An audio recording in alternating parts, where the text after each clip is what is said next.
ಸೋಲಲಾರದೆ ಕಣ್ಣು ಹೊಳೆವ ಚಾಳಿ ಶುರು ಕನಸ ದಾಳಿ ಪದ ಸಿದ್ಧವಾಗಿದ್ದೇನೆ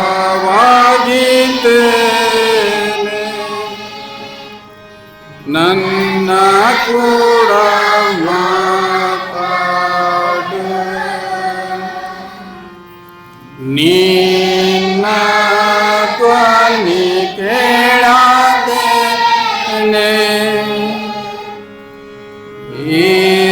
ಇರಲಿಸ್ತವೆ ನಾವು ನಾನು ಕೇಳುತ್ತಾಯಿರೆ ನನಗೇನು ಹೇಳುವೆ. ನಮ್ಮ ರಕ್ಷಕನೇ, ನಮ್ಮ ತಂದೆಯೇ, ನಾವೆಲ್ಲರೂ ದೀನತೆಯಿಂದ ನಿನ್ನ ಮುಂದೆ ಶಿರವಾಗಿರುವ ಪ್ರತಿಯೊಬ್ಬೊಬ್ಬರನ್ನು ಕರ್ತನ ವಿಶೇಷವಾದ ರೀತಿಯಲ್ಲಿ ಕರುಣಿಸಿ ನಿನ್ನ ಕೃಪೆಯನ್ನು ದಯಪಾಲಿಸಬೇಕೆಂದು ಕರ್ತನಾದ ಯೇಸುವೆ ನಿನ್ನ ಹೆಸರಿನಲ್ಲಿ ಬೇಡಿಕೊಂಡಿದ್ದೇವೆ ನಮ್ಮ ತಂದೆಯೇ, ಆಮೆನ್. ದೇವರ ಕೃಪೆ, ದೇವರ ಆಶೀರ್ವಾದ ಎಲ್ಲರಿಗೆ ಬೇಕು. ಎಲ್ಲರಿಗೆ ಕೊಡ್ಲಿಕ್ಕಾಗ್ತದ? ಅದು ಒಂದು ಪ್ರಶ್ನೆ. ಯಾವುದಾದ್ರೂ ಒಂದು ಸರ್ಕಾರದ ಸ್ಕೀಮ್, ಈಗ ಸರ್ಕಾರ ಮನೆ ಬಂದಿದೆ ಅಂತೇಳಿ ಯಾರಿಗೆ ಬೇಕು ಅಂತ ಕೇಳಿದಾಗ ನಾವೆಲ್ಲರೂ ಕೈ ಎತ್ತೀವಿ, ನನಗೆ ಬೇಕಂತೇಳಿ. ಕೊಡ್ಲಿಕ್ಕಾಗ್ತದ? ಇಲ್ಲ, ಅದಾಗೋದಿಲ್ಲ. ಆದರೆ ದೇವರ ಆಶೀರ್ವಾದ ಪ್ರತಿಯೊಬ್ಬರಿಗೆ ಕೊಡ್ಲಿಕ್ಕಾಗ್ತದೆ. ಅದನ್ನು ನಿಮ್ಮ ಹಸ್ತದಲ್ಲಿ, ನಿಮ್ಮ ಜೀವಿತದಲ್ಲಿ, ನಿಮ್ಮ ನಡವಳಿಕೆಯಲ್ಲಿ ದೇವರು ಅದರ ಕೀಲಿ ಇಟ್ಟಿದ್ದಾನೆ. ದೇವರ ಆಶೀರ್ವಾದ ಹೊಂದಬೇಕಾದ್ರೆ ನಾವು ಹೇಗೆ ಇರಬೇಕು, ಏನು ಮಾಡಬೇಕು ಅಂತಕ್ಕಂಥದ್ದೇ ಒಂದು ಪ್ರಶ್ನೆ. ಅದಕ್ಕಾಗಿ ಈ ವಾಕ್ಯ ಕೇಳಿ. ಯಾಕೋಬನು ಬರೆದ ಪತ್ರಿಕೆಯಲ್ಲಿ 4ನೇ ಅಧ್ಯಾಯ 6-7ನೇ ವಚನದಲ್ಲಿ ಒಂದು ವಾಕ್ಯ ಬರೆಯಲ್ಪಟ್ಟಿದೆ. ಯಾವ ರೀತಿಯಿಂದ ಎಂಥವರಿಗೆ ದೇವರ ಕೃಪೆ ಸಿಗ್ತದೆ, ಆ ದೇವರ ಕೃಪೆಯನ್ನು ನಾನು ಪಡೆದುಕೊಳ್ಳಬೇಕಾದ್ರೆ ನಾನು ಯಾವ ಗುಣಗಳನ್ನು ಹೊಂದಿಕೊಂಡಿರಬೇಕೆನ್ನುವುದರ ಬಗ್ಗೆ ಓದ್ರೆ ಯಾರು ಹೋಗ್ತಾರೆ. ಆತನು ನಮ್ಮ ಮೇಲೆ ಅತಿಶಯವಾದ ಕೃಪೆಯನ್ನು ಇಡುತ್ತಾನೆ, ಆದುದರಿಂದ ದೇವರು ಅಹಂಕಾರಿಗಳನ್ನು ಎದುರಿಸುತ್ತಾನೆ, ದೀನರಿಗಾದರೂ ಕೃಪೆಯನ್ನು ಅನುಗ್ರಹಿಸುತ್ತಾನೆ ಎಂದು ಶಾಸ್ತ್ರವು ಹೇಳುತ್ತದೆ. ಹೀಗಿರಲಾಗಿ ದೇವರಿಗೆ ಒಳಗಾಗಿರಿ, ಸೈತಾನನನ್ನು ಎದುರಿಸಿರಿ, ಅವನು ನಿಮ್ಮನ್ನು ಬಿಟ್ಟು ಓಡಿ ಹೋಗುತ್ತಾನೆ. ಅರ್ಥವಾಯಿತು ಅನಿಸ್ತದೆ. ದೇವರ ವಾಕ್ಯ ಕೇಳುವ ಪ್ರತಿಯೊಬ್ಬೊಬ್ಬರಿಗೆ ಅರ್ಥವಾಯಿತು ಅಂತೇಳಿ ಆತನು ಹೇಳ್ತಾನೆ, ನಮ್ಮ ಮೇಲೆ ಅತಿಶಯವಾದ ವಿಶೇಷವಾದ ಕೃಪೆಯನ್ನು ಆತನು ಇಡುತ್ತಾನೆ. ಆದುದರಿಂದ ದೇವರು ಅಹಂಕಾರಿಗಳನ್ನು ಎದುರಿಸುತ್ತಾನೆ. ಅಹಂಕಾರ ಅಂತಕ್ಕಂಥದ್ದು ಗೊತ್ತಿದೆ ಅಲ್ಲೇ, ನಮಗೆ ಗೊತ್ತಿದೆನಾ? ಬಡವರಿಗೆ ಬರೋದಿಲ್ಲ ಅದು. ಸ್ವಲ್ಪ ಸ್ವಸ್ಥರಾಗಿರ್ತಕ್ಕಂಥವ್ರಿಗೆ, ಸ್ವಲ್ಪ ಸೌಕರ್ಯ ಇರ್ತಕ್ಕಂಥವ್ರಿಗೆ, ಮಧ್ಯಮ ವರ್ಗದವರಿಗೆ. ಯಾಕಂತಂದರೆ ಅಹಂಕಾರ ಅಂತಕ್ಕಂಥದ್ದು ಒಂದು ಬೆಂಕಿಯೋಪಾದಿಯಲ್ಲಿ, ಅದು ಅಹಂಕಾರ ಅಂತಕ್ಕಂಥದ್ದು ನಿನ್ನ ಹೃದಯದಲ್ಲಿ ಇದ್ದರೆ ನಿನ್ನ ಹೃದಯವನ್ನೇ ಸುಟ್ಟಾಕಿ ಬಿಡುತ್ತದೆ. ಹೃದಯ ಸುಟ್ಟ ಮೇಲೆ ಇಲ್ಲಿ ಉಳಿತಕ್ಕಂಥದ್ದು ಏನು ಉಳಿದಿರೋದಿಲ್ಲ, ಅದು ದೊಡ್ಡ ಶರೀರ ಉಳಿದಿರ್ತದೆ, ನಿಮ್ಮ ಪರಿಸರ ಕೂಡ ಅದರಲ್ಲಿ ಸುಟ್ಟು ಹೋಗಿರ್ತದೆ. ಅದಕ್ಕಾಗಿ ಆತನು ಹೇಳ್ತಾನೆ ಏನಂತಂದರೆ, ದೇವರು ಅಹಂಕಾರಿಗಳನ್ನು ಎದುರಿಸುತ್ತಾನೆ, ದೀನರಿಗಾದರೂ ಕೃಪೆಯನ್ನು ಅನುಗ್ರಹಿಸುತ್ತಾನೆ. ಕೃಪೆ ಬೇಕಾ ನಿಮಗೆ? ಕೃಪೆ ಬೇಕಲ್ಲ? ಪ್ರತಿಯೊಬ್ಬೊಬ್ಬರಿಗೆ ಬೇಕು, ಆಶೀರ್ವಾದ ಬೇಕು, ಆತನು ತಥಾಸ್ತು ಅಂತಕ್ಕಂಥದ್ದು ಬೇಕು. ಹೌದು, ಆದರೆ ನಾವು ಹೇಗೆ ಇರಬೇಕು ಅಂತೇಳಿ ಆತನು ಪ್ರಶ್ನೆ ಮಾಡುವಾಗ ದೀನತೆಯಿಂದ ಇರಬೇಕಾಗಿದೆ. ನಾವು ದೀನತೆ ಅನ್ನುವುದರ ಬಗ್ಗೆ ನಾವು ತಿಳಿದುಕೊಂಡಿದ್ದೇವೆ. ದೀನತೆ ಅಂತಂದರೆ ಏನು? ದೀನತೆ ಅಂದರೆ ಏನು? ತಗ್ಗಿಸಿಕೊಳ್ತಾರೆ. ದೇವರೇ, ನಾನು ನಿನ್ನ ಮುಂದೆ ಏನೂ ಇಲ್ಲ, ನಾನು ನಿನ್ನ ಮುಂದೆ ಚಿಕ್ಕವನು, ಎಲ್ಲರ ಮಾತುಗಳನ್ನು ಕೇಳ್ತಕ್ಕಂಥವನು, ಎಲ್ಲರ ಮಾತುಗಳ ಬಗ್ಗೆ ನ್ಯಾಯ ನಿರ್ಣಯವನ್ನು ಕೈಗೊಳ್ತಕ್ಕಂಥವನು. ಅದಕ್ಕೆ ದೀನತೆ ಅಂತಾರೆ. ಅಹಂಕಾರ ಅಂತಂದರೆ ನಾನು ಯಾರಿಗೇನು ಕಡಿಮೆ ಪ್ರಶ್ನೆ ಮಾಡ್ತೀವಲ್ಲ, ಅಲ್ಪ ಬುದ್ಧಿವಂತ, ಪೂರ್ತಿ ಇರ್ತಕ್ಕಂಥ ಬುದ್ಧಿವಂತ ಅಲ್ಲ. ಅದು ಹೇಳ್ತೀವಲ್ಲ ನಾವು ಯಾವಾಗಲೂ ಒಂದೊಂದು ಸಲ ಉದಾಹರಣೆಗಾಗಿ ಹೇಳ್ತೇವೆ, ತುಂಬಿದ ಕೂಡ ತುಳ್ಕಂಗಿಲ್ಲ ಅಂತೆ. ತುಂಬಿದ ಕೂಡ ತುಳ್ಕಂಗಿಲ್ಲ, ಅರ್ಧಂಬರ್ಧ ಇದ್ದು ಕೂಡ ಏನು ಮಾಡ್ತದೆ, ಟುಂಕು ಅಂತಾನೆ ಇರ್ತದೆ. ಅದು ಸೌಂಡ್ ಮಾಡ್ತದೆ. ಯಾಕಂತಂದರೆ ಅದು ಅರ್ಧ, ಅದು ಪರಿಪೂರ್ಣ ಅಲ್ಲ. ಅವನಿಗೆ ಪರಿಪೂರ್ಣ ಜ್ಞಾನ ಇಲ್ಲ. ಯಾರು ಹೆಚ್ಚಾಗಿ ಅಹಂಕಾರದಿಂದ ಈ ಲೋಕದಲ್ಲಿ, ಈ ಸಮಾಜದಲ್ಲಿ ಮಾತನಾಡ್ತಾರೋ ಅವರು ಎಲ್ಲರೂ ಅಹಂಕಾರಿಗಳೇ ಅಂತೇಳಿ. ದೇವರು ಕೊಡಬೇಕಾಗಿರ್ತಕ್ಕಂಥ ಆಶೀರ್ವಾದವನ್ನು ಪಡ್ಕೊಂಡು ಸ್ವಲ್ಪ ಸುಸ್ಥಿತಿಗೆ ಬಂದಾಗ ದೇವರನ್ನು ಮರೆತು ಬಿಡ್ತಕ್ಕಂಥದ್ದು, ಅದು ನಮ್ಮ ಅಹಂಕಾರವಾಗಿದೆ. ಅದಕ್ಕಾಗಿ ಯಾವಾಗಲೂ ಗಮನದಲ್ಲಿ ಇಟ್ಟುಕೊಂಡಿರ್ಬೇಕು ಏನಂತಂದ್ರೆ, ನಾವು ದೀನತೆಯಿಂದ ಈ ಲೋಕದಲ್ಲಿ ಒಬ್ಬರಿಗೊಬ್ಬರು ವಿಧೇಯರಾಗಿ, ಒಬ್ಬರ ಮಾತುಗಳನ್ನು ಒಬ್ಬರು ಕೇಳುತ್ತಾ, ಹಿರಿಯರನ್ನು ಗೌರವಿಸುತ್ತಾ ಈ ಒಂದು ಸಮಾಜದಲ್ಲಿ ಬಾಳಿ ಬದುಕಿದೆಯಾದರೆ ದೇವರ ಕೃಪೆ ನಮಗೆ ಹರಿದು ಅದೇ ರೀತಿಯಿಂದ ಬರ್ತಾನೆ ಇರ್ತದೆ. ನಾವು ಸ್ವೀಕಾರ ಮಾಡ್ತಾನೆ ಇರ್ತೇವೆ, ನಾವು ಅಭಿವೃದ್ಧಿ ಹೊಂದುತ್ತಾನೆ ಇರ್ತೇವೆ, ನಾವು ವಿಶೇಷವಾಗಿ ಆರೋಗ್ಯವಂತರಾಗಿ ಸಮಾಜದಲ್ಲಿ ಉಳ್ಕೊಳ್ತೇವೆ ಅಂತಕ್ಕಂಥದ್ದು ಈ ವಾಕ್ಯ ನಮ್ಮನ್ನು ಹೇಳ್ತದೆ. ಅದಕ್ಕಾಗಿ ಹೇಳ್ತಾನೆ ಏನಂತಂದರೆ, ಯೆಹೋವನು ಕೀರ್ತನೆ ಪುಸ್ತಕದಲ್ಲಿ 138ನೇ ಅಧ್ಯಾಯದ 6ನೇ ವಚನದಲ್ಲಿ, ನಾನು ಇದೀಗ ಓದಿದ್ದೆ, ನೀವು ಓದಿದ್ದು ಕೇಳಿದಿರೋ ಬಿಟ್ಟಿರೋ ತೆರೆದು ನೋಡ್ರಿ. ಕೀರ್ತನೆಗಳು 138ರ 6ನೇ ವಚನದಲ್ಲಿ, ಯೆಹೋವನು ಮಹೋನ್ನತನು, ಆದರೂ ದೀನರನ್ನು ಲಕ್ಷಿಸುತ್ತಾನೆ, ಗರ್ವಿಷ್ಠರನ್ನು ಗುರುತು ಹಿಡಿಯುತ್ತಾನೆ, ದೂರದಿಂದಲೇ ಗುರುತು ಹಿಡಿಯುತ್ತಾನೆ. ಅದಕ್ಕಾಗಿ ನಾವು ಈ ಒಂದು ವಾಕ್ಯದಲ್ಲಿ ಹೆಂಗಿರ್ಬೇಕಂದ್ರೆ ಸದಾ ಎಚ್ಚರಿಕೆಯಿಂದ ಇರಬೇಕು. ಗರ್ವ ನನ್ನ ಹತ್ರ ತುಂಬಿದೆಯಾ? ನನ್ನ ಆಡ್ತಕ್ಕಂಥ ಮಾತು ಗರ್ವದಿಂದ ಮಾತನಾಡ್ತಾ ಇದ್ದೀನ, ಅಥವಾ ನನ್ನ ನುಡಿಗಳು ಇನ್ನೊಬ್ಬರನ್ನು ಬಾಧಿಸ್ತಾ ಇವೆಯಾ? ಅದರ ಬಗ್ಗೆ ಎಚ್ಚರಿಕೆಯಿಂದಿರಬೇಕು. ಯಾಕೆಂತಂದರೆ ದೇವರು ದೂರದಿಂದಲೇ ಅದನ್ನು ಗಮನಿಸ್ತಾನೆ ಅಂತೇಳಿ ಇಲ್ಲಿ ಬರಿದೆ. ಯೆಹೋವನು ಮಹೋನ್ನತನು ಅಂತಂದರೆ ಆತನಕ್ಕಿಂತ ದೊಡ್ಡವರು ಯಾರಾದರೂ ಇರ್ಲಿಕ್ಕೆ ಸಾಧ್ಯನೇ? ಇಲ್ಲಿ ಇದೇನಾ? ಯಾರ ಹತ್ರ ಇದೇನಾ? ಇರ್ತೀನಿ ಅಂತಂದವ್ರ ಗತಿ ಏನಾಗಿದೆ ಗೊತ್ತಿದೆನಾ? ದೇವ್ರಿಗಿಂತ ದೊಡ್ಡವನು ಸರಿಸಮಾನ ಆಗ್ತಾನೆ ಅಂದವನು ಗತಿ ಏನಿದೆ ಗೊತ್ತಿದೆನಾ? ಲೂಸಿಫರ್ ದೇವದೂತನು ಆತನ ಸರಿಸಮಾನನು ಅಂತೇಳಿ ಯೋಚನೆ ಮಾಡುವ, ಆತನ ಆಂತರ್ಯವನ್ನು ನೋಡುವವನಾಗಿದ್ದಾನೆ. ಆತನು ಯೋಚನೆ ಮಾಡಿದ ಅಷ್ಟೇ. ಯೋಚನೆ ನೋಡ್ರಿ, ಈಗ ನಾವು ಹೊರಗಿರ್ತಕ್ಕಂಥ ಬಾಹ್ಯ ಸೌಂದರ್ಯವನ್ನು ನಾವು ಹೆಚ್ಚಾಗಿ ನೋಡ್ತೇವೆ, ಆದರೆ ಒಳಗಿರ್ತಕ್ಕಂಥ ಒಳ್ಳೆಯ ಸೌಂದರ್ಯವನ್ನು ನಾವು ಯಾರು ಗಮನಿಸ್ಲಿಕ್ಕಾಗೋದಿಲ್ಲ. ಯಾಕಂತಂದರೆ ಅದು ಮಾಮೂಲಿ ಮನುಷ್ಯರಿಗೆ ಅಥವಾ ಅಂಥ ಯಥಾರ್ಥವಾಗಿರ್ತಂಥವ್ರಿಗೆ ಗುರ್ತಾಗೋದಿಲ್ಲ. ಯಾಕಂತಂದರೆ ಹೃದಯವು ಪರಿಶುದ್ಧವಾಗಿದೆ ಅಂತೇಳಿ ಗಮನಿಸಬೇಕಾದ್ರೆ ಅದು ದೇವರಿಗೆ ಮಾತ್ರ ಸಾಧ್ಯ. ಅಲ್ಲಿ ಕೂಡ ಲೂಸಿಫರ್ ಅಂತಕ್ಕಂಥ ದೇವರ ಆಸ್ಥಾನದಲ್ಲಿ ಇರ್ತಕ್ಕಂಥ ಆ ದೇವದೂತನು ತನ್ನ ಅಹಂಕಾರದಿಂದ ಈತನಿಗೆ ದೇವರಿಗೆ ಎಷ್ಟು ದಿವಸ ನಾನು ಮಾತು ಕೇಳಿ ವಿಧೇಯನಾಗಿ ಬೀಳಿ, ನಾನು ಆತನಿಗಿಂತ ಹೆಚ್ಚಿನ ಉನ್ನತದಲ್ಲಿ ನಕ್ಷತ್ರದ ಉಪಾಧಿಯಲ್ಲಿ ನಾನು ವಿಜೃಂಭಿಸಬೇಕಾಗಿದೆ, ಆವಾಗ ನಾನೇ ಆತನಿಗಿಂತ ದೊಡ್ಡವನು ಅಂತಕ್ಕಂಥ ಅಹಂಕಾರ ಅಲ್ಲಿ ಮೆರೆದಿದ್ದಕ್ಕಾಗಿ ಯೆಹೋವ ದೇವರು ಏನು ಮಾಡಿದ? ಚೆಂಡಿಡಿದು ಭೂಲೋಕಕ್ಕೆ ತಪ್ಪಿದ, ಹೋಗಲಿ ಬಿದ್ದು ಸಾಯಿ, ನೀನು ಮನುಷ್ಯರೊಳಗೆ ಜೀವನ ಮಾಡು. ಎಂಥ ಜೀವನ ಮಾಡು?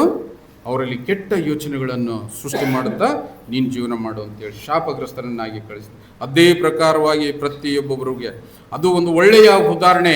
ಅಹಂಕಾರಿಗಳನ್ನು ದೇವರು ಯಾವ ರೀತಿಯಿಂದ ನಿರ್ನಾಮ ಮಾಡ್ತಾನೆ ಅಂತೇಳಿ ನಾವು ತಿಳಿದುಕೊಳ್ಬೇಕಾಗಿದೆ. ಅದಕ್ಕಾಗಿ ಒಂದು ವಾಕ್ಯದಲ್ಲಿ ಬರೆಯಲ್ಪಟ್ಟಿದೆ ಏನಂತಂದರೆ, ಜ್ಞಾನೋಕ್ತಿಗಳ ಪುಸ್ತಕದಲ್ಲಿ 3:34ನೇ ವಚನ ನೋಡ್ರಿ. ನಮಗೆ ಎಲ್ಲರಿಗೂ ತಿಳಿತಕ್ಕಂಥ ರೀತಿಯಲ್ಲಿ ಒಂದು ನುಡಿ ಇದೆ. ಯಾರು ಧರ್ಮವನ್ನು ತಿರಸ್ಕರಿಸುವರೋ ಅವರನ್ನು ಆತನು ತಿರಸ್ಕರಿಸುವನು, ದೀನರಿಗಾಗಿಯೋ ಕೃಪೆಯನ್ನು ಅನುಗ್ರಹಿಸ್ತಾನೆ. ಎಲ್ಲರಿಗೂ ಗುರ್ತಾಗಂಥ ಮಾತು. ದೇವರು ನಾವು ಸುವಾರ್ತೆಯಲ್ಲಿ ಹೇಳ್ಬೇಕಾಗಿರ್ತಕ್ಕಂಥದ್ದಲ್ಲ. ಬೈಬಲ್ ಹಿಂಗೆ ತೆರೆದ್ರೆ ಹಿಂಗೆ ಒಂದು ನುಡಿ ಬಂದ್ಬಿಡ್ತದೆ, ಸ್ಪೆಷಲ್ ಆಗಿರ್ತಕ್ಕಂಥದ್ದು. ಯಾರು ಧರ್ಮವನ್ನು ನೀವು ತಿರಸ್ಕರಿಸುತ್ತೀರೋ ಅವರನ್ನು ದೇವರು ತಿರಸ್ಕರಿಸಿ ಬಿಡ್ತಾನೆ, ದೀನರಿಗಾದರೂ ಕೃಪೆಯನ್ನು ಅನುಗ್ರಹಿಸ್ತಾನೆ. ಇದು ಯಾವ ರೀತಿಯಿಂದ ಅನ್ವಯಿಸಬೇಕಾಗಿದೆ ನಮ್ಮ ಜೀವಿತಕ್ಕೆ? ಕ್ರೈಸ್ತರಾಗಿರ್ತಕ್ಕಂಥ ನಾವು ಮತ್ತು ನಮಗೆ ಒಂದೊಂದು ಸಲ ಏನು ಮಾಡ್ತೇವೆ ಅಂತಂದರೆ, ದೇವರ ಆಲಯವನ್ನು ತಿರಸ್ಕರಿಸಿ, ದೇವರ ಆಲಯವನ್ನು ಆರಾಧನೆಯನ್ನು ತಿರಸ್ಕರಿಸಿ ನಾವು ಸ್ವಂತ ಕೆಲಸಗಳಿಗೆ ಹೋಗ್ತೇವೆ. ನಿಮ್ಮ ಜೀವಿತದಲ್ಲಿ ನಾವು ತಿಳಿಯದೆ ಮಾಡ್ತಕ್ಕಂಥ ಈ ದೊಡ್ಡ ತಪ್ಪು ಅಂತೇಳಿ. ಯಾಕಂತಂದರೆ ಒಂದೊಂದು ಸಲ ಏನಾಗಿಬಿಡ್ತದೆ ಅಂತಂದರೆ, ಅಲ್ಲಿ ನಾವು ಲಾಭನೇ ಕಾಣೋದಿಲ್ಲ. ಮಾಡ್ತಕ್ಕಂಥ ಕೆಲಸದಲ್ಲಿ ನಿರೀಕ್ಷಿತ ಲಾಭನೂ ಇರೋದಿಲ್ಲ, ನಿಮ್ಮ ಕೂಲಿನೂ ಇರೋಂಗಿಲ್ಲ. ಯಾಕಂತಂದರೆ ಧರ್ಮವನ್ನು, ದೇವರನ್ನು ಧಿಕ್ಕರಿಸಿ ನಾವು ನಮ್ಮದೇ ಆಗಿರ್ತಕ್ಕಂಥ ಅಹಂಕಾರದಲ್ಲಿ ಹೋಗಿರ್ತೀವಲ್ಲ, ಅದ್ರ ಬಗ್ಗೆ ನಾವು ಯೋಚನೆ ಮಾಡೋದಿಲ್ಲ. ಅದಕ್ಕಾಗಿ ಆತನು ಹೇಳ್ತಾನೆ ಅಂತಂದರೆ, ಯಾರು ಧರ್ಮವನ್ನು ನೀವು ತಿರಸ್ಕರಿಸುತ್ತೀರೋ, ಯಾರು ತಿರಸ್ಕರಿಸ್ತೀರಿ ಅಂತಂದರೆ ಅವರನ್ನು ದೇವರು ತಿರಸ್ಕರಿಸ ಹೋಗ್ಬಿಡು ನೀನಂತ ಅಂದ್ಬಿಡ್ತಾನೆ. ಆದರೆ ಅದೇ ಪ್ರಕಾರವಾಗಿ ಅದಕ್ಕೆ ತಕ್ಕದಾಗಿರ್ತಕ್ಕಂಥ ಯಾರು ದೀನರಾಗಿ, ಆತನ ಮಾತಿಗೆ ವಿಧೇಯರಾಗಿ, ಆತನ ಒಂದು ಆಶೀರ್ವಾದಕ್ಕೆ ಪಾತ್ರರಾಗಿ ನನ್ನನ್ನು ತಗ್ಗಿಸಿಕೊಂಡು ಆಲಯದಲ್ಲಿ ಕುಳಿತು ದೇವರ ಧ್ಯಾನವನ್ನು ಯಾರು ಮಾಡ್ತೀರಂತಂದರೆ ಅವರಿಗೆ ಕೃಪೆಯ ಮಳೆಯನ್ನು ಸುರಿಸ್ತಾನೆ. ಈ ರೀತಿಯಿಂದ ಇರ್ತಕ್ಕಂತಹ ಸಂದರ್ಭದಲ್ಲಿ ನಾವು ದೇವರ ಕೃಪೆಗೆ ಪಾತ್ರರಾಗಬೇಕಾದ್ರೆ ನಾವು ಮಾಡ್ತಕ್ಕಂಥದ್ದು ಇಷ್ಟೇ ಏನಂತಂದರೆ, ನಾವು ದೀನತೆಯಿಂದ ಸಮಾಜದಲ್ಲಿ ಒಬ್ಬರನ್ನೊಬ್ಬರು ಪ್ರೀತಿಸುತ್ತಾ, ಒಬ್ಬರನ್ನೊಬ್ಬರು ಗೌರವಿಸುತ್ತಾ, ಅದೇ ಪ್ರಕಾರವಾಗಿ ಜೀವಿಸಬೇಕಾಗಿದೆ. ಇನ್ನು ನಮ್ಮ ಜೀವಿತದಲ್ಲಿ ಕೆಲವು ತೊಡಕುಗಳಿವೆ. ಏನಂತಂದ್ರೆ ಜ್ಞಾನೋಕ್ತಿ ಪುಸ್ತಕದಲ್ಲಿ 15:33 ವಚನದಲ್ಲಿ ಒಂದು ಬರೆದಿದೆ, ಯೆಹೋವನ ಭಯವೇ ಜ್ಞಾನ ಉಪದೇಶ, ಗೌರವಕ್ಕೆ ಮೊದಲು ವಿನಯ. ಅರ್ಥ ಮಾಡ್ಕೊಳ್ರಿ ಈ ವಾಕ್ಯ ಹೆಂಗಂತಂದ್ರೆ, ಯೆಹೋವನ ಭಯ. ದೇವ್ರು ಯಾರಿಗೆ ಅನ್ಸ್ತಾನಪ್ಪ ಅಂತಂದ್ರೆ ಅವರಿಗೆ ಜ್ಞಾನ ಸಿಗ್ತದೆ. ಯಾರಿಗೆ ಹಂಚ್ತಾನಪ್ಪ ಅಂತ ದೇವರಿಗೆ ಹಂಚ್ತಕ್ಕಂಥ ಪ್ರತಿಯೊಬ್ಬೊಬ್ಬನಿಗೆ ಏನಂತಂದರೆ ಜ್ಞಾನ ಬರ್ತದೆ. ಯಾಕಂತಂದರೆ ಜ್ಞಾನ ಭರಿತವಾಗಿರ್ತಕ್ಕಂಥ ಸತ್ಯವೇದ ವಾಕ್ಯಗಳು ನಮಗೆ ತಿಳಿಯುತ್ತದೆ. ಇವತ್ತು ನಾವು ಇಷ್ಟು ಸಂಭ್ರಮದಿಂದ ಇಲ್ಲಿ ಕುಳಿತಿದ್ದೇವಲ್ಲ, ಈ ಒಂದು ಜ್ಞಾನ ನಿಮಗೆ ಕೊಟ್ಟ ಹಾಗೆ ಹೊರಗಿರ್ತಕ್ಕಂಥವ್ರಿಗೆ ಕೊಡ್ಲಿಕ್ಕಾಗುತ್ತಾ? ನಾವು ದಾರಿಯಲ್ಲಿ ಓಡಾಡೋರಿಗೆ ಕೊಡ್ಲಿಕ್ಕಾಗುತ್ತಾ? ಹೊಲದಲ್ಲಿ ಸದಿ ತೆಗೆಯೋರಿಗೆ ಕೊಡ್ಲಿಕ್ಕಾಗುತ್ತಾ? ರಂಟೆ ಕುಂಟೆ ಹೊಡಿತಕ್ಕಂಥವ್ರಿಗೆ ಈ ಜ್ಞಾನ ಕೊಡ್ಲಿಕ್ಕಾಗುತ್ತಾ? ಆಗೋದಿಲ್ಲ. ಅದು ಸಾಧ್ಯವೇ ಇಲ್ಲ. ಯಾಕಂತಂದರೆ ಅವರೆಲ್ಲರೂ ದೇವರನ್ನು ಧಿಕ್ಕರಿಸಿ ತಿರಸ್ಕರಿಸಿ ಹೋಗಿರ್ತಕ್ಕಂಥ ಜನರು. ನನಗೆ ಬೇಕು, ದೇವರ ಕೃಪೆ ನನಗೆ ಬೇಕಂದ್ರೆ ಸಿಗ್ತದ? ಇಲ್ಲ, ಸಾಧ್ಯವಿಲ್ಲ, ಅದು ಸಿಗೋದಿಲ್ಲ. ಯಾರು ದೇವರನ್ನು ಹರಿಸಿ ಬರ್ತೇವೋ, ಯಾರು ಆರಾಧನೆಯನ್ನು ಹರಿಸಿ ಬರ್ತೇವೋ, ಯಾರು ದೇವರ ವಾಕ್ಯವನ್ನು ನಾವು ಹರಿಸಿ ಬರ್ತೇವೋ ಅಂಥವರಿಗೆ ಏನಾಗ್ತದೆ ಅಂತಂದರೆ ದೇವರ ಕೃಪೆ ಸದಾ ಸಿಗ್ತದೆ. ಆತನು ಮತ್ತೊಂದು ಹೇಳ್ತಾನೆ ಏನಂತಂದರೆ, ಗೌರವಕ್ಕೆ ಮೊದಲು ವಿನಯ ಅಂತೇಳಿ. ಗೌರವ ಕೊಡಬೇಕಾಗಿದೆ. ಈಗ ಒಬ್ಬರನ್ನು ನಾನು ನಮಸ್ಕರಿಸಬೇಕಾಗಿದೆ, ಅವನನ್ನು ನಾನು ವಂದಿಸಬೇಕಾಗಿದೆ. ಅದಕ್ಕಿಂತ ಮುನ್ನ ನೀನು ವಿನಯನಾಗಿರಬೇಕು. ಒಂದ್ಸಲ ಹೇಳ್ತೀವಿ, ನಮಸ್ಕಾರ ಸರ್ ಹೇಳ್ತೀವಲ್ಲ, ನಾವು ಎಲ್ಲೋ ಇರ್ತೀವಿ, ಎಲ್ಲೋ ನಿಂದಿರ್ತೀವಿ, ಎಲ್ಲಿಂದೋ ಕೈ ಮಾಡ್ತೀವಿ. ವಿನಯ ಬಂತ ಅಲ್ಲಿ? ಇಲ್ಲ, ಸಾಧ್ಯ ಇಲ್ಲ. ನಿನ್ನ ಹತ್ರ ವಿನಯ ಇದೆನಾ? ಇಲ್ಲ, ಗರ್ವ ಇದೆ. ಗರ್ವ ಇದ್ದದಕ್ಕಾಗಿ ಆತನ ಏನು ಮಾಡ್ತಾನೆ ಅಂತಂದರೆ ಮರ್ಯಾದೆ ಇಲ್ಲದೆ ಹೇಳ್ತಾನೆ, ಮರ್ಯಾದೆ ಇಲ್ಲದೆ ವಿಶ್ ಮಾಡ್ತಾನೆ. ಅದು ದೇವರಿಗೆ ಸರಿ ಬರೋದಿಲ್ಲ. ಅದಕ್ಕೆ ನೀನು ವಿಶ್ ಮಾಡುವುದಕ್ಕಿಂತ ಮುಂಚಿತವಾಗಿ ನಿನ್ನ ಹತ್ರ ಏನಿರಬೇಕು? ದೀನತೆ ಇರಬೇಕು, ನಿನ್ನ ಹತ್ರ ವಿನಯ ಇರಬೇಕು. ಸರ್ ನಮಸ್ಕಾರ ಮಾತಾಡ್ತೀವಲ್ಲ ನಾವು, ಎಷ್ಟು ಅದ್ಭುತ ಅನಿಸ್ತದೆ. ನಾನು ಈ ರೀತಿಯಿಂದ ನಮಸ್ಕಾರ ಅಂತಂದಾಗ ಪ್ರತ್ಯುತ್ತರವಾಗಿ ಬರ್ತಕ್ಕಂಥ ದೈನ್ಯತೆಯ ನಮಸ್ಕಾರ ನೋಡ್ರಿ ಹೇಗಿರ್ತದೆ. ಎರಡು ಹೃದಯಗಳು ನಮ್ಮ ಹರಳಿ ಬಿಡ್ತದೆ ಅಲ್ಲಿ ಇರ್ತಕ್ಕ.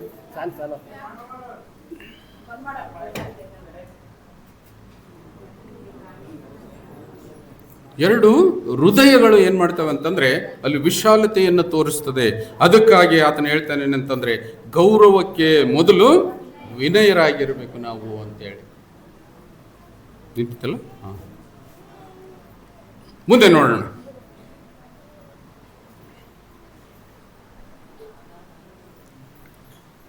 ಈ ಕೀರ್ತನೆಗಳಲ್ಲಿ 138 6ನೇ ವಚನದಲ್ಲಿ ನಾವು ಓದಿದ್ವಲ್ಲಿ, ಯೆಹೋವನು ಮಹೋನ್ನತನು ಆದರೂ ದೀನರನ್ನು ಲಕ್ಷಿಸುತ್ತಾನೆ, ಗರ್ವಿಷ್ಠರನ್ನು ದೂರದಿಂದಲೇ ಗುರುತು ಹಿಡಿಯುತ್ತಾನೆ. ಇಲ್ಲಿ ನಮಗೆ ಬೇಕಾಗಿರ್ತಕ್ಕಂಥದ್ದು ಏನಂತಂದರೆ ಎಲ್ಲದಕ್ಕಿಂತ ಹೆಚ್ಚಾಗಿ ಉನ್ನತ ಸ್ಥಾನದಲ್ಲಿ ಇರ್ತಕ್ಕಂಥವನು. ಈಗ ನಾವು ನೋಡಬೇಕು, ಬೀಗಸ್ತನ ಮಾಡಬೇಕಾಯ್ತು ಅಂತಂದರೆ ನಾವು ಯೋಚನೆ ಮಾಡ್ತೇವೆ, ಅವ್ರು ನನ್ನ ಸರಿಸಮಾನರೇನು ಅಂತಕ್ಕಂಥ ಪ್ರಶ್ನೆ ಬರ್ತದೆ. ಹೌದಲ್ಲ? ಯಾರು ನಮ್ಮ ಸರಿಸಮಾನ ಯಾರು ಇರ್ತಾರಂತಂದರೆ, ನಮಗೆ ತಕ್ಕಂಗೆ ಯಾರು ಇರ್ತಾರಂತಂದರೆ ಅಂಥವ್ರು ಬೀಗಿಸ್ತಾನೆ ನಾವು ಮಾಡಬೇಕು ಅಂತೇಳಿ ಯೋಚನೆ ಮಾಡ್ತೇವೆ. ಆದರೆ ದೇವರ ವಿಚಾರ ಏನಿದೆ ನೋಡು, ಅವನಕ್ಕಿಂತ ಮೇಲಂತೂ ನಾವು ಭೂಲೋಕದವರು ಯಾರೂ ಇರ್ಲಿಕ್ಕೆ ಸಾಧ್ಯವಿಲ್ಲ. ಆದರೆ ಆತನು ನೋಡ್ತಕ್ಕಂಥವ್ರನ್ನ ಎಂಥವ್ರನ್ನ ನೋಡ್ತಾನಂತೆ? ಪೂರ್ತಿ.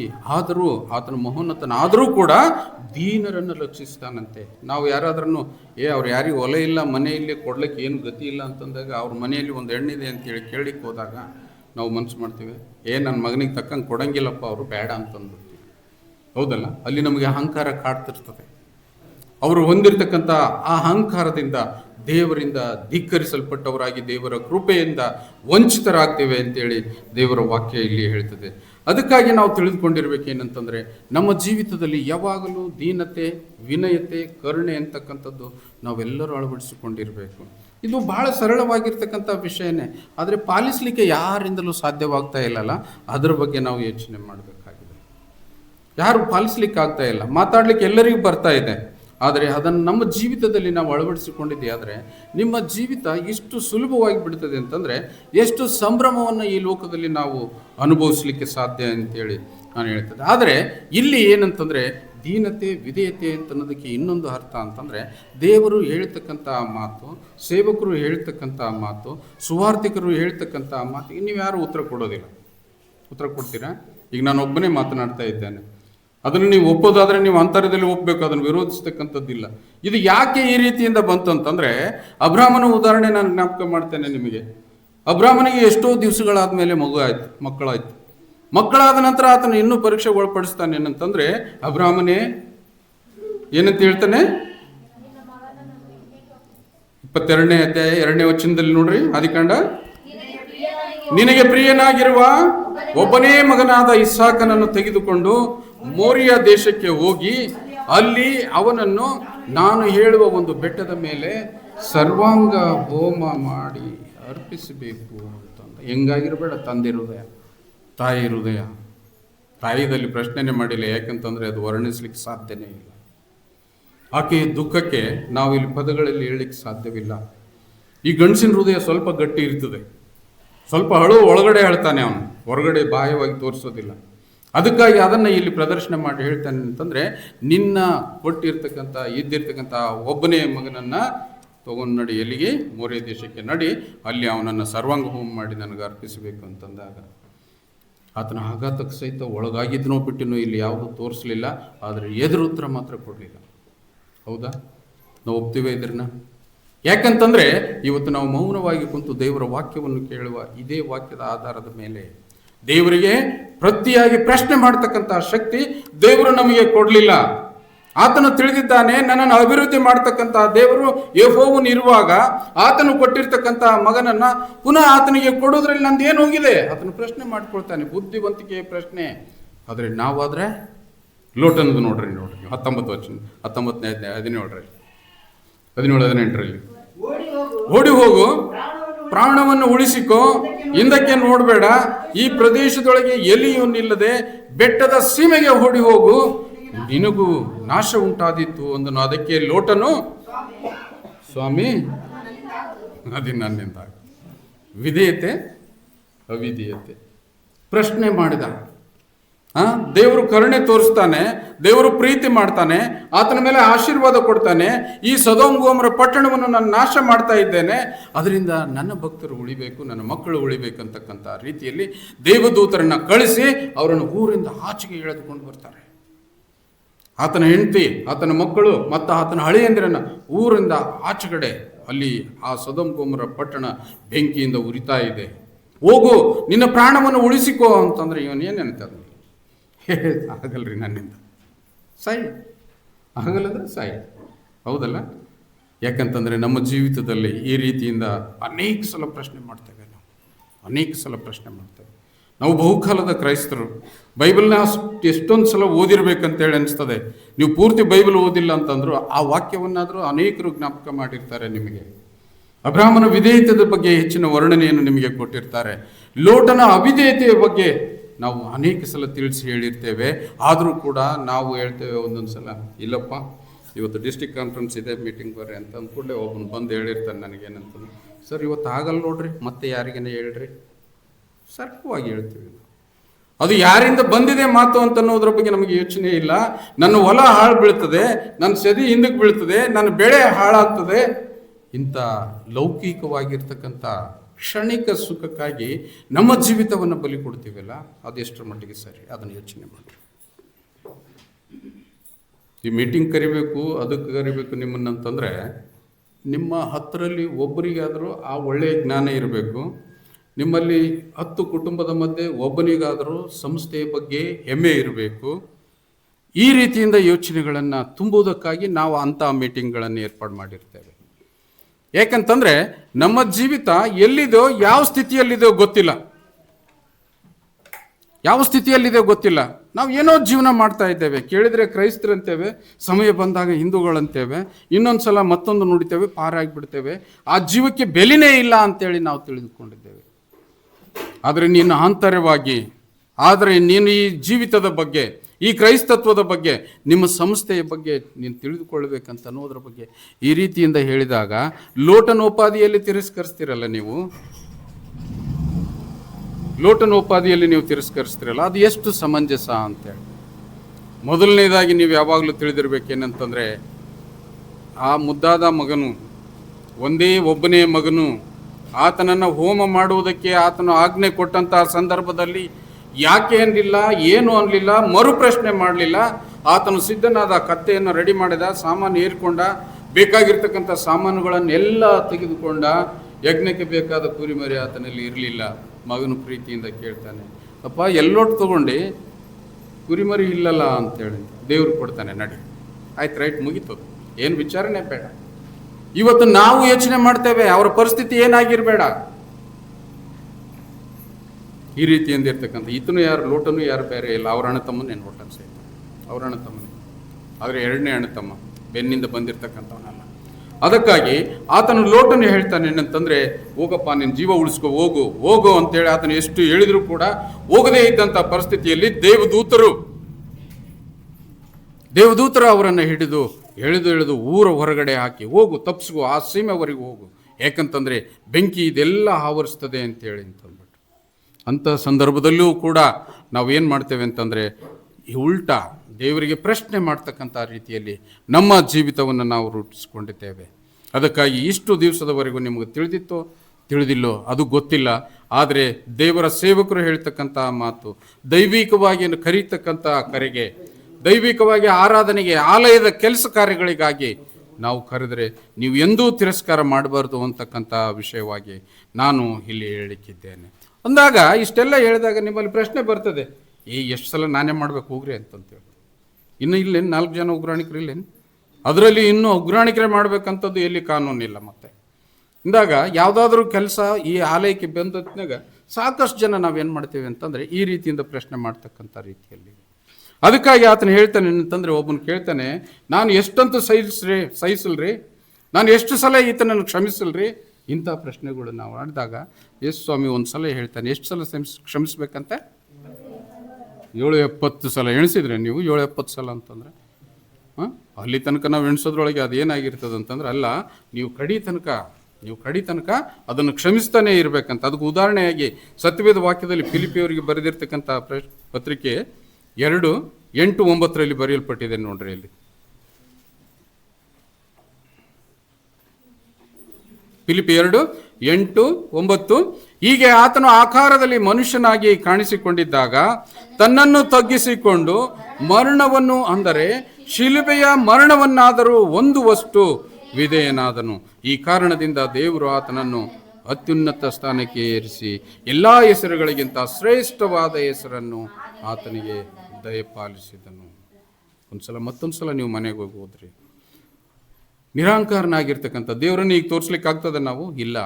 ಯಾವಾಗ 2000 ವರ್ಷಗಳ ಹಿಂದೆ ಆತನು ಈ ಲೋಕದಲ್ಲಿ ಸುವಾರ್ಥ ಸೇವೆಯನ್ನು ಕೈಗೊಂಡಿರ್ತಕ್ಕಂಥ ಸಂದರ್ಭದಲ್ಲಿ ಆತನಿಗಿರ್ತಕ್ಕಂತಹ ತಾಳ್ಮೆ, ಎಲ್ಲಾದರೂ ಕೋಪಗೊಂಡಿರ್ತಕ್ಕಂಥದ್ದು ಇದೆನಾ? ಎಲ್ಲೂ ಕೋಪಗೊಳ್ಳಿಲ್ಲ. ಆತ ಶಾಂತ ಮೂರ್ತಿ. ಆತನು ಹೇಳ್ತಾನೆ ಏನಂತಂದರೆ, ಎಷ್ಟು ಸಲ ನಾನು ಕ್ಷಮಿಸಬೇಕು, ನಾನು ಎಷ್ಟೊಂದು ತಾಳ್ಬೇಕು, ಎಷ್ಟು ಸಲ ನಾ ಮಾಡಿದ ಕೆಲಸನೇ ನಾ ಮಾಡಬೇಕು, ಸಭೆಯಲ್ಲಿ ಯಾರು ಇಲ್ಲೇನ್ರಿ ಅಂತೇಳಿ ಕೇಳ್ತಕ್ಕಂಥ ನಿಮ್ಮ ಪ್ರಶ್ನೆಗೆ ಇದು ಉತ್ತರ. ಹೇಳ್ತಾನೆ ಏನಂತಂದರೆ, ಮನುಷ್ಯನಾಗಿ ಕಾಣಿಸಿಕೊಂಡಿದ್ದಾಗ ತನ್ನನ್ನು ತಾನು ತಗ್ಗಿಸಿಕೊಂಡು ಸಾಯೋವರೆಗೆ ಮರಣವನ್ನು, ಅಂದರೆ ಶಿಲುಬೆಯ ಮರಣವನ್ನಾದರೂ ಹೊಂದುವಷ್ಟು ವಿಧೇಯನಾದನು. ಅಲ್ಲಿ ತನಕ ಸತ್ತೇ ಹೋದನು. ಆದರಾಗಲೇ ಆತನು ಯಾಕೆ ಹೊಡಿತೀರಪ್ಪ ಅಂತೇಳಿ ನಾನು ಪ್ರಶ್ನೆ ಮಾಡಲಿಲ್ಲ, ಯಾಕೆ ನನಗೆ ಹಿಂಸೆ ಮಾಡ್ತೀರಿ ಅಂತೇಳಿ ಪ್ರಶ್ನೆ ಮಾಡಲಿಲ್ಲ. ತಂದೆಯೇ, ಅವರನ್ನು ಕ್ಷಮಿಸು ಅಂತೇಳಿ ಆವತ್ತಿನ ಕ್ಷಮಾಪಣೆ ಇವತ್ತಿನ ದಿವಸದಲ್ಲಿ ನಾವು ಅನುಭವಿಸಿ, ತಪ್ಪು ಮಾಡಿದರೂ ಕೂಡ ಸುರಕ್ಷಿತವಾಗಿದ್ದೇವೆ, ಪಾಪ ಮಾಡಿದರೂ ಕೂಡ ನಾವು ಒಂದು ಸ್ಥಿರವಾಗಿರ್ತಕ್ಕಂಥ ಜೀವಿತದಲ್ಲಿ ಮುನ್ನಡೀತಾ ಇವೆ. ಅದಕ್ಕಾಗಿ ಅಂದಿನ ದಿವಸದಲ್ಲಿ ಆತನು ನಮ್ಮೆಲ್ಲರನ್ನು ಕ್ಷಮಿಸಿದ ಪ್ರಕಾರವಾಗಿ ಇವತ್ತು ನಾವು ಯಾರನ್ನಾದರೂ ಕ್ಷಮಿಸ್ತೀವ? ಆತನು ಪ್ರತಿಯೊಂದೊಂದು ಸಲ ಹೇಳ್ತಾನೆ, ನಾನು ನಿಮ್ಮನ್ನು ಪ್ರೀತಿಸಿದ ಮೇರೆಗೆ, ನಾನು ನಿಮ್ಮನ್ನು ಕ್ಷಮಿಸಿದ ಮೇರೆಗೆ ನೀವು ಕ್ಷಮಿಸುವವರಾಗಿರಬೇಕು, ನೀವು ಪ್ರೀತಿಸುವವರಾಗಿರಬೇಕು. ಆತನಿಗೆ ಬಂದಿರತಕ್ಕಂಥ ಪ್ರತಿಫಲ ನೋಡ್ರಿ. ಆತನು ಶಿಲುಬೆ ಮೇಲೆ ಸತ್ತದಕ್ಕಾಗಿ ಈ ಕಾರಣದಿಂದಲೇ ದೇವರು ಆತನನ್ನು ಉನ್ನತ ಸ್ಥಾನಕ್ಕೆ ಏರಿಸಿ ಎಲ್ಲ ಹೆಸರುಗಳಿಗಿಂತ ಶ್ರೇಷ್ಠವಾದ ಹೆಸರನ್ನು ಆತನಿಗೆ ದಯಪಾಲಿಸಿದನು. ಅದಕ್ಕಾಗಿಯೇ ನಾನು ಇವತ್ತಿನ ದಿವಸದಲ್ಲಿ ಪ್ರತಿಯೊಬ್ಬೊಬ್ಬರು ನಿಮ್ಮ ಜೀವಿತದಲ್ಲಿ ನಿಮ್ಮ ಜೀವಿತವನ್ನು ಅರ್ಥ ಮಾಡಿಕೊಳ್ಳ್ರಿ. ನಾನು ಯಾವ ರೀತಿಯಿಂದ ಈ ಲೋಕದಲ್ಲಿ ಜೀವಿಸ್ತಾ ಇದ್ದೇನೆ, ಯಾವ ರೀತಿಯ ಜೀವನ ನಾನು ನಡೆಸ್ತಾ ಇದ್ದೇನೆ, ನಾನು ನೆರೆಹೊರೆಯವರಿಗೆ ಹೇಗಿದ್ದೇನೆ, ನನ್ನ ಸಮಾಜಕ್ಕೆ ಹೇಗಿದ್ದೇನೆ, ನನ್ನ ಸಭೆಗೆ ಹೇಗಿದ್ದೇನೆ ಅಂತ ಅನ್ನೋದ್ರ ಬಗ್ಗೆ ನೀವು ಪ್ರಶ್ನೆ ಮಾಡಿಕೊಳ್ಳ್ರಿ. ಸಹಜವಾಗಿ ನಡೀತಕ್ಕಂಥ ಪ್ರಕ್ರಿಯೆಗಳು ಇವು. ಯಾವಾಗಲೂ ನಾವು ಏನೋ ಒಂದು ನಮ್ಮ ಬಾಯಿಗೆ ಬಂದಿರತಕ್ಕಂಥದ್ದು ವಾಕ್ಯಗಳನ್ನು ಅರಿಯದೇ ರೀತಿಯಲ್ಲಿ ಈ ಲೋಕದಲ್ಲಿ ನಾವು ಜೀವಿಸ್ತಾ ಇದ್ದೀವಲ್ಲ, ವಿಧೇಯತೆ ಇಲ್ಲದೆ, ದೀನತೆ ಇಲ್ಲದೆ, ಅಹಂಕಾರ ಭರಿತರಾಗಿ ಈ ಲೋಕದಲ್ಲಿ ಜೀವಿಸ್ತಾ ಇದ್ದೀವಲ್ಲ. ಅದಕ್ಕಾಗಿ ನಮ್ಮನ್ನು ನಾವು ಪ್ರಶ್ನೆ ಮಾಡಿಕೊಳ್ಳೋಣ, ಕ್ರೈಸ್ತ ಜೀವಿತದಲ್ಲಿ ಸ್ಥಿರವಾಗಿರೋಣ, ದೀನತೆಯನ್ನು ಅಸ್ತ್ರ ಮಾಡಿಕೊಳ್ಳೋಣ. ದೀನತೆಯನ್ನು ಅಸ್ತ್ರ ಮಾಡಿಕೊಂಡು ಪ್ರತಿಯೊಬ್ಬೊಬ್ಬರನ್ನು ಪ್ರೀತಿ ಮಾಡುತ್ತಾ, ನೆರೆಹೊರೆಯವರನ್ನು ಗೌರವಿಸ್ತಾ, ಹಿರಿಯರನ್ನು ಗೌರವಿಸ್ತಾ, ಗೌರವಕ್ಕೆ ಮುನ್ನ ವಿನಯವನ್ನು ತೋರಿಸುತ್ತಾ ಬಾಳಿ ಬದುಕಿದೆಯಾದರೆ ನಿಜಕ್ಕೂ ದೇವರು ನಿಮ್ಮ ಜೀವಿತವನ್ನು ಸಾರ್ಥಕ ಮಾಡ್ತಾನೆ. ದೇವರು ನಿಮ್ಮೊಟ್ಟಿಗೆ ಇರ್ತಾನೆ. ಆತನ ಕೃಪೆ ಸದಾಕಾಲ ನಿಮಗೆ ಸುರಿಯುತ್ತಲೇ ಇರ್ತದೆ. ಆ ಕೃಪೆಯಿಂದ ನಾವು ಅಭಿವೃದ್ಧಿ ಆಗ್ತಾನೇ ಇರ್ತೀವಿ. ಆ ನಿಟ್ಟಿನಲ್ಲಿ ನಮ್ಮ ಜೀವಿತ ರೂಪಿಸಿಕೊಳ್ಳೋಣ. ದೇವರು ನಿಮ್ಮನ್ನು ಆಶೀರ್ವದಿಸಲಿ. ನಾವೆಲ್ಲರೂ ಎದ್ದು ನಿಂತುಕೊಳ್ಳೋಣ. ಕೊನೆಯದಾಗಿ